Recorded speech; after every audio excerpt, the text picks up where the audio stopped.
अस्सलाम वालेकुम दोस्तों, माशाल्लाह जी आज मदरसा बकरा मंडी पाकिस्तान की सब तो मशहूर मंडी है माशाल्लाह। तो इस बकरी तले दो बच्चे ने तो दोनों ही माशाल्लाह बकरी भी चेक करवा देना भाई नो। तो सब तो पहले मेरी तमाम दोस्तों के गुजारिश है कि जेडे दोस्त मेरे टिकटॉक आईडी ते नवे आ रहे हैं मेरे टिकटॉक आईडी ने फॉलो करें।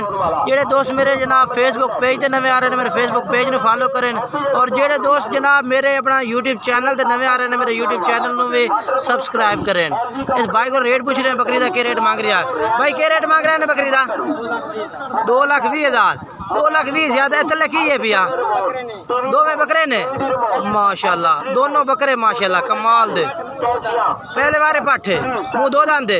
फाइनल क्या रेट हो सी? फाइनल हाँ ना 2 लाख दे। नंबर बोल अपना 12 50 57 786। ये जना भाई का नंबर है और ये जानवर भाई को माशाल्लाह मौजूद ने। ठीक है, रात कमी